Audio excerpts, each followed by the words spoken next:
You're listening to Milwaukee Mafia, your podcast dose of Wisconsin Mafia and true crime history.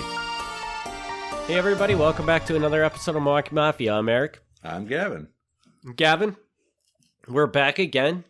Yeah. He's holding in his hand a picture of drawings of guns, it looks like. Yep. So I'm a little confused on where we're going with this. I don't know if he's going to start trying to draw a picture of a gun with his words to everybody. No.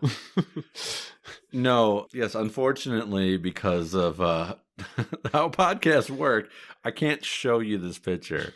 You don't need to see it for this episode. It's not really important, and I'll probably post it. I'll probably post the picture on the notes online anyway. If you really want to see it, you can see it on there. Is that cool? That works for me. Okay. All right. This is going to be sort of a convoluted episode. I'm going to try to keep it as simple as possible. There are some things that are not super clear, and part of the reason is because I don't feel like I have all the pieces. I'm going to try to be as clear as I can about this. This is a case of misusing patents. This is a case of... Yeah, I know, right? So the Mafia is misusing patents now? Yeah. Of misusing patents, of creating basically counterfeit goods here. This is a very unusual mob story, for real. Just go with it here. I can see, though, because creating counterfeit items, that seems very much like a mob territory to go into. Yeah. I'm going to hand you this picture. Oh, so now he's going to try and make me describe No, the you don't have to picture describe. You don't have to describe it. I've seen it. Okay. So I'm going to hand it to you. All right. In the late 1950s, a man named George Schwerbel, pretty sure I'm getting that right, Schwerbel, who by day was an appliance repairman, he patented, along with his friend Jack Mann, a toy gun that would shoot bubbles out of it. So there had already been a patent on a bubble-blowing device, and he thought, it'd be fun if I put it into a toy gun and then kids can go around and blow bubbles at each other. Can I ask a question? Yeah. Is this like the actual patent documentation? That's the actual patent, yes. Wow. Pretty simplistic for it. I've never seen a patent document, so I just figured it would be a little more to it than this. No, okay. I mean, there's like the write-up explaining what makes it unique, but that's the drawing. Yeah, I would assume, like, for everybody, if you look at this image, it's pictures of this gun, and then there's a ton of numbers on it. Yeah. So I assume that there's a separate document that talks about what each number is. Right. In the description, it says what each part is. Is it? But it's super basic. And then Jack Mann, the other guy who was involved in this patent, he separately patented a holster that was designed to fit this gun. Okay. But the holster's not important to our story today. This is how simple patents were. Maybe they still are, but how simple they were. Like, his holster is nothing special. Like, it's the only thing that makes it unique is that it was designed just to fit that particular item. Gun. Okay. I guess you could patent that. Well, anyway, they had done this, and then they transferred the rights to the patent to a company called Dynamic Industries. Okay. All right. And unbeknownst to them, Dynamic Industries then passed the description and everything on to another company called Atomic Industries. Okay. All right. Got this? I'm following you so far. Okay. The original company they passed it on to was run by Gus Chiavarati and a man named Bob Schaefer. I don't know who Bob Schaefer is. The company that they passed it on to was also run by Gus Chiavarati, but along with him was Frank Raney, who's a mobster, teamster guy, Frank Balistrieri, who we know, and Frank's father, Joe. The original patent holders do not know that this has been passed on to a third party. Okay. Frank then goes to New York. He goes to this annual toy show, this big national toy show. He's there representing Atomic Industries, and he's showing off their new plastic gun. Says, look, our new gun that shoots bubbles, trying to get other people interested in it. When, at this point, what he has is kind of skirting the patent, because he doesn't have the patent to it. Been sold this from this other company, which is also kind of owned by the same people. It's like I said, it's going to get complicated. But basically what's going on here is the people who have the patent aren't making the gun. They just gave the description to a third party. Okay, so Dynamic Industries still holds the patent. Gave it to Atomic Industries. They're manufacturing it. Right. Okay. Right. This goes on for a while they get away with it for a bit. On top of this, they do another interesting thing. They have it manufactured, because of course, Frank's not sitting there putting together these guns. They have it manufactured at first by a company called Neopak. Neopak then changes its name to Parapak. Okay. And so what Frank and Gus and these other guys do is they then create this company called the Para Corporation. Not Parapak, the Para Corporation. Okay. And they have them built there. They now have a company that has a similar name to the old company that was building them, and they're building them without the rights because the rights are held by this previous company. I know. It's so goofy. But really, shouldn't the rights still be held by Dynamic Industries? They are. Like Parapak has no rights to, because it would have just been on their contract. Right. Right. I am so confused. Yeah. Well, this is just so they're now creating it basically in-house without another place doing it, but they're using a similar name as the company. I don't know why. I assume that this is kind of like the Mask who's doing it. I don't really get it either. I don't think they're at this point. I don't think they're doing anything illegal, though. Not with the Well, they are in that they're selling it, and they don't have the rights to it because Dynamic Industries does. Atomic Industries does not. But so Atomic Industries is making it without paying the original patent holder. Okay, so somehow Atomic Industries is doing all this without Dynamic really knowing? No, they do know. See, this is complicated. But then that shouldn't be illegal then. If Dynamic Industries is okay with it, you can use somebody else's patent if you have permission from them. You understand what I'm saying? Yeah. That's how patent law works. I'm not a lawyer, though, so don't take my word for that. Well, okay. Well, either way, the point here is that the patent holder had an agreement with Dynamic Industries, and then Dynamic Industries handed it over to Atomic Industries, who does not have an agreement with the original patent holder. Okay. I am also not a patent attorney. Okay, the way you described it before, it sounded like the patent holders gave the patent to Dynamic Industries, but they just made a deal with Dynamic Industries to take it.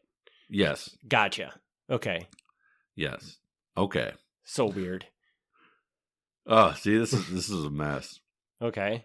Anyway, all of this is going on. Of course, eventually, while these things go to sale, the original patent holders find out, because this is going to become really obvious when they see their thing on the market. They sue, they succeed, and they end up getting awarded 10% of the profit from each gun produced. So the original patent holders kind of come through on this one, except for the fact that after the lawsuit goes through, they more or less are no longer really interested in producing the gun. Sales kind of abruptly stop after that. I did check, and if you want to, you can go on eBay and order an Atomic Industries bubble gun. They in the package.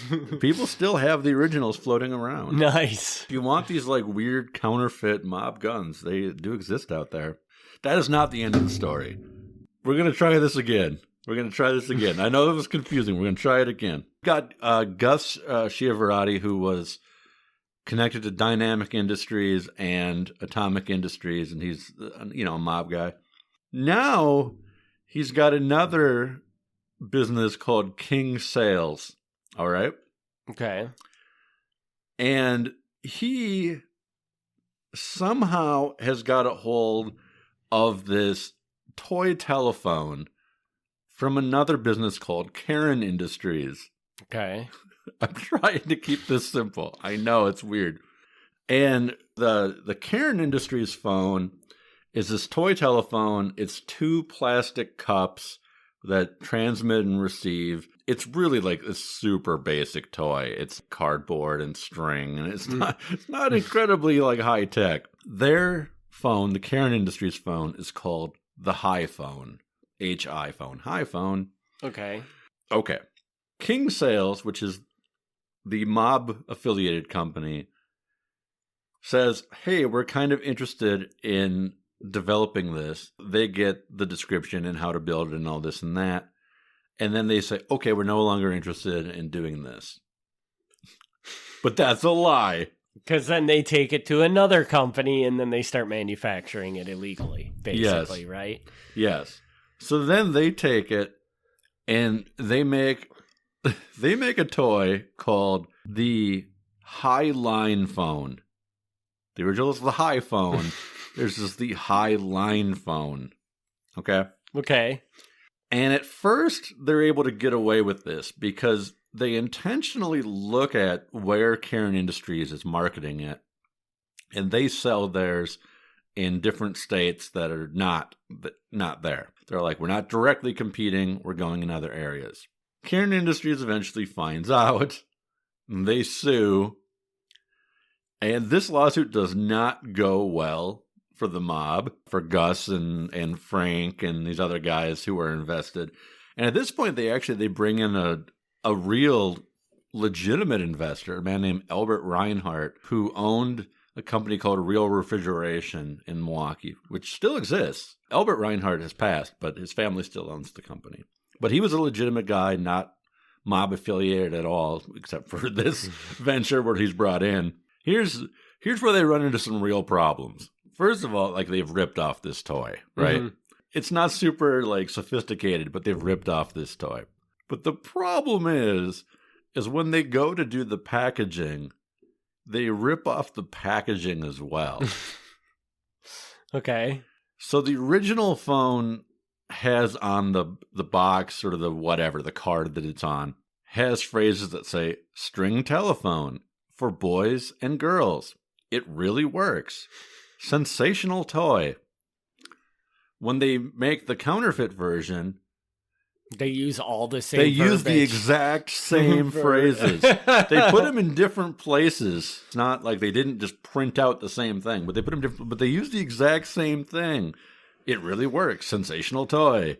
No effort to even try to make their own version. Can I interrupt? Because I just want to say, because I think now the story is starting to become clear to me. Okay. So for anybody that's confused, or like the way I was about this, yeah, I understand what's happening now. So I'm probably not great at this. This is similar to like the bankruptcy fraud story, where like it's complex and it's hard for me to explain these things. So basically, what they're doing is they're going to a company that has the blueprints for a toy.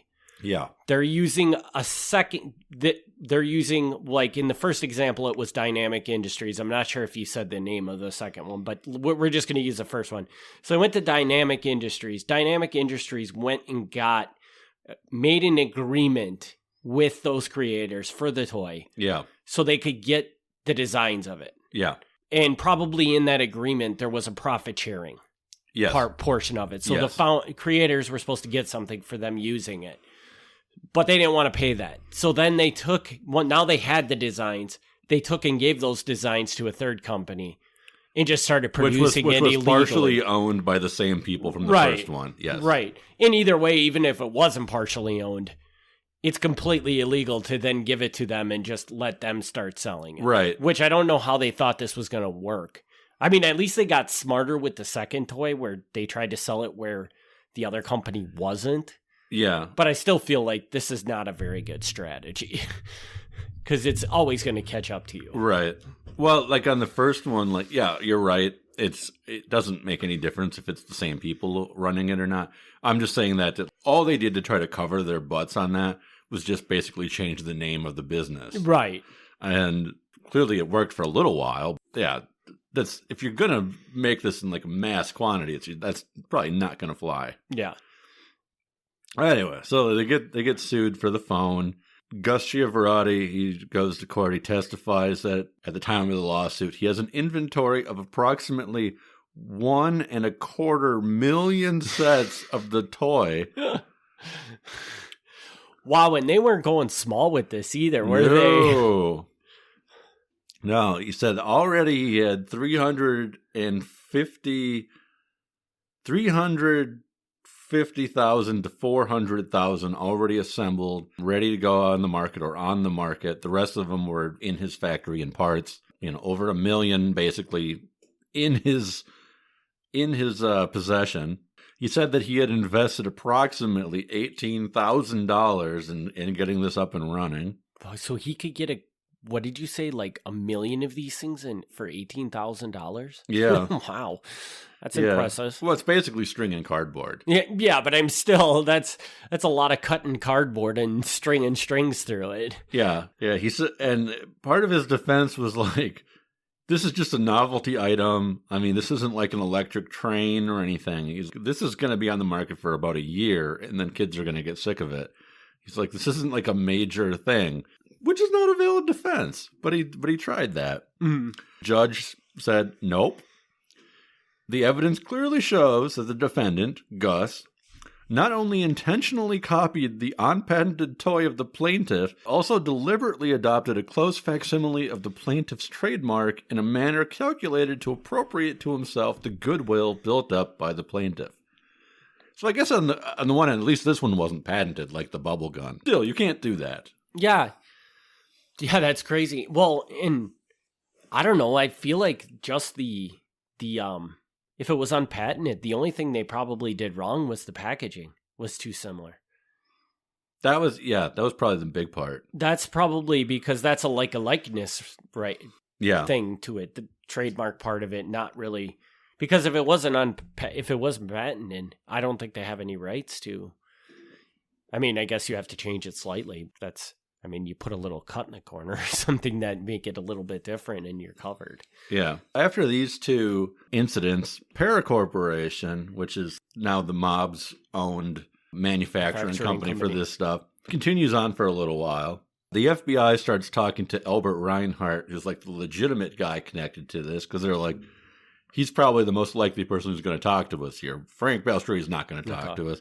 Gus is probably not going to talk to us, but Reinhardt might talk to us. So they talked to Reinhardt, and Reinhardt is actually pretty talkative with them. He says, since the lawsuits were settled, Frank Balstree seemed to be taking a more active interest in the company, actually stopping into the office a couple times a week and looking over the books and signing checks. Reinhardt told the FBI that he did not understand how Balstree was able to successfully run nightclubs because he seemed to show no real acumen as a businessman. This success had him mystified. That's funny. Yeah. They interviewed him a second time, and Reinhardt then said, I was brought into the company through Gus Chiavarati. I thought he was a really good salesman. He made a really good pitch, so I convinced to join through him. Since that, Gus is very rarely around. I never see him. And since Frank has been around more, Frank Balstree's been around more, he's been bringing around a guy named Walter Broca, now in charge of manufacturing, but it's really clear that Broca has no idea what he's doing. Some random guy who's around here overseeing things. He said Gus Chiavarati was paid $150 a week. Broca was paid $130 per week. But he's like, I don't really know what they're doing here. The business isn't really very successful. It hasn't been going well. He goes, I've acquired 2/3 of the stock. Frank Balstree has 1/3 of the stock. Frankly, I'm thinking about getting out of the business because it's not going anywhere. Yeah, he's like, I don't get it. He goes, at this point, I'd be even willing to sell the company at a loss. The guy that you're talking about right now that's talking to them, that's the guy that they brought in that owned like the company. It's called Real Refrigeration. Okay. Yeah. Okay. I just wanted to make sure I was on the same page with who the person was. Yeah.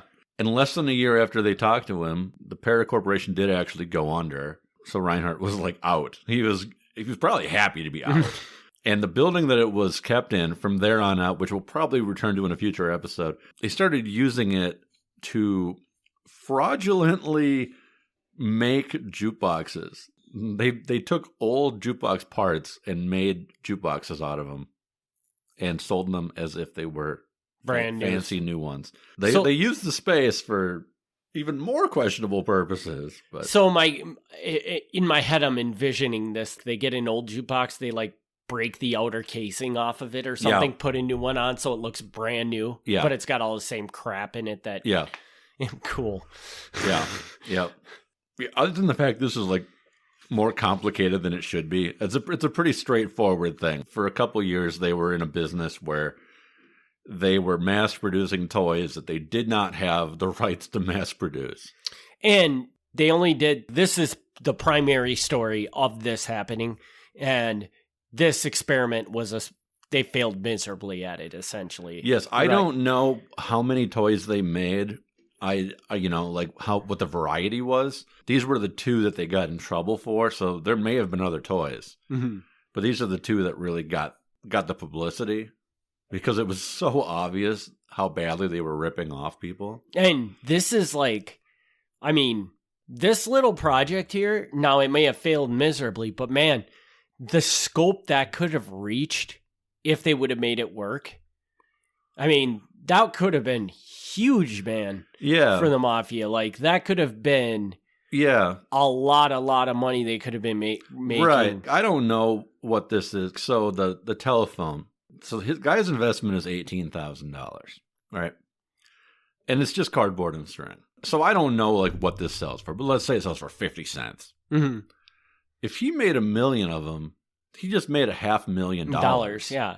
Off of what he said was an $18,000 investment. Yeah. I don't know how those numbers really work out. It sounds like there was massive profit to be had in that. Yeah. And now, did anybody prior, this was just Frank, right? That prior to this, the Mafia wasn't getting into project. This is big, man. Yeah. This is like huge. I have no idea why they took this turn. Where this idea came from, I have no idea. But it must have just. But yeah, they weren't Frank really in had any. Such big. But he wasn't even. Was he the boss at this time, or was this just? He probably not when it started, but by the time it was done, yes. So he would have already been pretty big, but not the boss. So they would have been in the beginning. So this would have been done when John Aliotta was the boss? Right. Wow. Yeah. In the beginning, yes. And I would have just assumed they wouldn't be taking on such big projects at that point in time. Yeah. I don't know if this is the kind of thing they would have even tried to clear. They would have just been like, it's a business investment, This might not have really been a clear Mafia sanctioned project. It might have just been Frank and a couple of people going off and trying to do something. And it was clearly it was mob connected because it was Frank, his father who was a mob guy, Frank Ranny who was a mob guy, and Gus Chiavarati who was a mob guy. Everybody involved except Albert Reinhardt was a mob guy. And the original guy who got the patent to the bubble gun with Gus, Bob Schaefer, who I have no idea who Bob Schaefer was. Probably not a mob guy. Because it's really clear that even if this wasn't mob sanctioned, like from the top down, these were definitely guys who were totally okay with scamming people. Right. And on a large scale, like they're not thinking about small, simple things anymore, man. This is big. Right. Right. And up to this point, the biggest thing I think you've probably talked about, well, I guess probably some of the gambling could have been big, but the only other thing that really like reaches this is when they were stealing from the distributors and shipping it all up to Detroit. Yeah. That's kind of in this wheelhouse, but could have been so much bigger than even that could have ever been. Yeah. And there's a lot of this that I needs to be developed more. The problem for me is that when it started, the FBI was not heavily involved. And by the time it ended, the FBI was more involved with actively looking into these guys. A lot of what I'm seeing is kind of after things have kind of collapsed. And I'd love to see more of when things were active, which would be like in the court documents. When the lawsuits happened, I'm sure there would have been a lot of background information in that. I don't have that. I would be curious too if you could somehow get these companies that they were creating to do these. Their tax documents must be. Well, are tax documents publicly available? The tax documents wouldn't be publicly available. I mean, their annual filings would be, their incorporation records and things like that. I don't know what that would show, but... Well, it would show how long the companies were around for before they were dissolved. Yeah. But it's not really going to show you, like... Because what would be interesting to see is how much money was flowing through these companies to see how big this thing could have been. I've looked into business records before because when a company no longer exists, the old business records... I'm saying that so vaguely, business records. I don't know what they're called. The incorporation documents and stuff. Okay. Like they go to the State Historical Society. And what's interesting to me about those, there's not a lot of information. They're so extremely basic. You know this as a business owner. But what's interesting is when people sign the documents. Because when you have to start a company, there's who's the president, who's the vice president, who are your officers or whatever. And in your case, it's just you. Yeah. but sometimes got like 4 or 5 people on these documents, and that's kind of fun to see. Like when you know that they started up a business, you know who's probably going to be the president. That's like the guy who runs the company. Mm-hmm. But sometimes you might see another name on there as an officer, and you're like, oh, interesting. Mm-hmm. That's fun to see. I don't know that anything surprising would show up here because we kind of know who was involved. Yeah, yeah.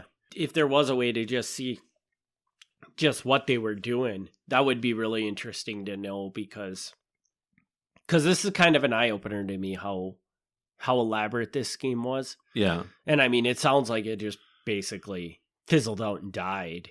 Yeah. Never really even went anywhere. But God, what if they had been doing this for years and years, and this is just finally when they got caught for it? Yeah, I don't think...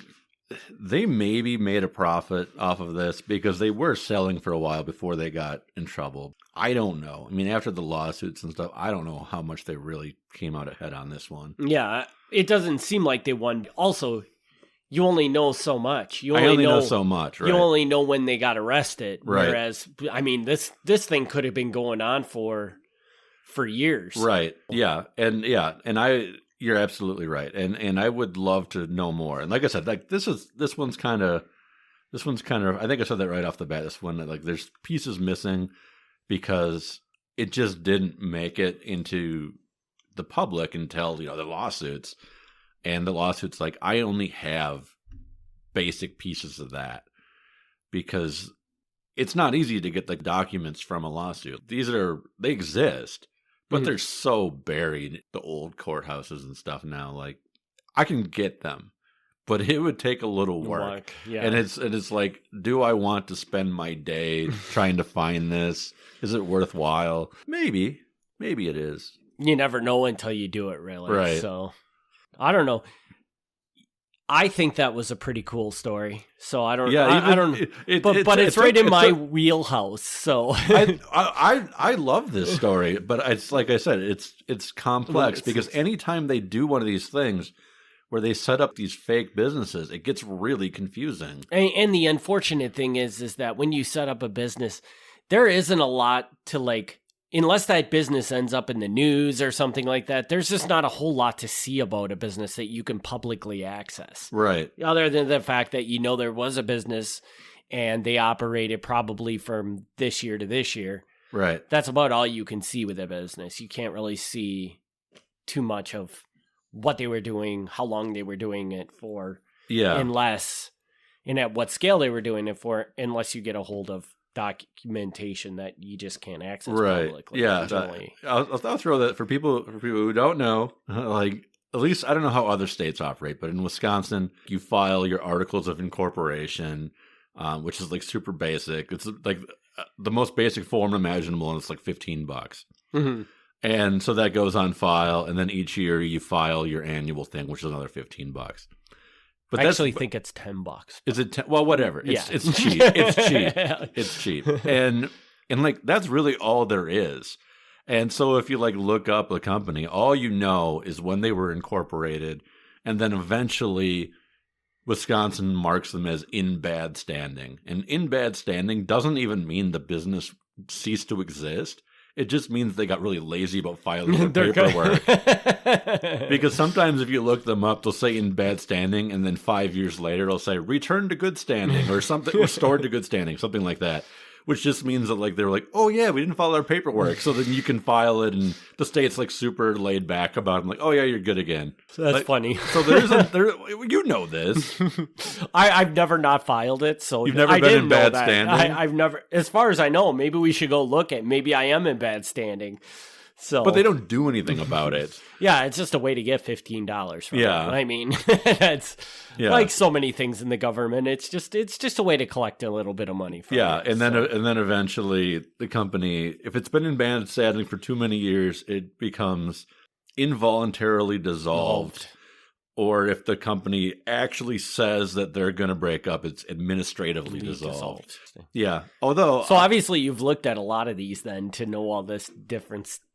I spend an unusually large amount of time on the WDFI website. Yeah. The Wisconsin Department of Financial Institutions. Yes. Which is why the corporations are on financial institutions. I don't know, but that's what they're filed under. You don't hang out at the WDFI? No, I go there once a year to file the report you're talking about. The only reason I do it is sometimes I think it's fun to like see who owns a business. I just like to see who's like the owner of record for something. I don't know. Maybe so you just start randomly looking up businesses and saying, "Oh, that's who owns that," or whatever. Well, it's not as weird as it sounds because part of my day job is doing the history of different businesses and stuff in town in where I work. It's not like it's me being like weird, being like, I wonder who owns this business. That's part of putting together business history is seeing who the registered agent is. Mm-hmm. And it would be kind of fun to go look at Kaukauna for anybody who doesn't know. That's where Gavin works. Yeah. It's a very small town. And there's tons of little bars in here that never change names. But I bet you if you go look at WDFI, you'll see that bar's probably changed owners like 12 times over the last 15 years or easily. Something like that. So you always think it's the same bar, but it's really never the same bar because it's constantly switching to owners. Yeah, that's true. But all right, I think we went off on another slight rabbit hole there. So we sure did. Did we finish the story? Or yeah, that's it. I was going to say, like, it's supposed to be a super short, super basic story. It's just complicated because these fake businesses make everything harder than it should be. All right, well, I think that means we can wrap this episode up. As usual, if you enjoy this podcast, we would enjoy you to leave a review on your favorite podcast player. We also have a Patreon. You can check that out at MilwaukeeMafia.com or patreon.com/Milwaukee Mafia, or in your show notes. It will have a link to that. Ooh. As well as we do have a newsletter. The first newsletter did go out at the beginning of this month. Did it? Yes. Hopefully, if this is going to be released in March. Probably not. Okay. Well, and it probably went out last month. Yeah. The first newsletter went out in the month of March, and we will be doing that. If you are interested in keeping up on what's coming up in our future episodes of Milwaukee Mafia, as well as what has happened in Milwaukee Mafia, as well as what's going on in the Patreon and what's going on in Gavin's world. Yeah. Jump over to MilwaukeeMafia.com and get signed up for that. It's everywhere. You can't miss it. Yeah. If you can't find the newsletter sign up on the website, you're probably blind. And I haven't even seen it, so I hope that it's awesome. I signed up, but I think I signed up like a day too late. That's possible, yeah. I think it went out. I don't remember when it went out. It was shortly after I sent you the message. Yeah, you said it was going out today, and then I signed up, but I probably signed up after you just sent it. Maybe I should go check and make sure it actually got sent out. Yeah. Maybe the mailing list didn't work right. But all right, with that, do you got anything? Gavin. What? Do you have a way to be contacted? Oh, yeah, you know it. We're all over the place. We're having a day here. Yeah, go to MilwaukeeMafia.com, as Eric has already mentioned, or directly, you can email MilwaukeeMafia@gmail.com. I've gotten much better about checking it regularly and getting back to people. Sometimes people would have to wait a week. Now, I'm usually checking it every other day. Yeah, if you got any questions, comments, whatever, send it along. Awesome. And with that, we'll We'll end this episode that has just been all over the place. We apologize for that. It's been a break in podcasting, so we're not in our normal rhythm. But we will be back next week with a Patreon episode and 2 weeks with a new Mafia episode. Thank you, everybody, for tuning in, and we'll see you then. Thanks for tuning in to the Milwaukee Mafia podcast. Join us next time for another look back at Wisconsin Mafia and true crime history.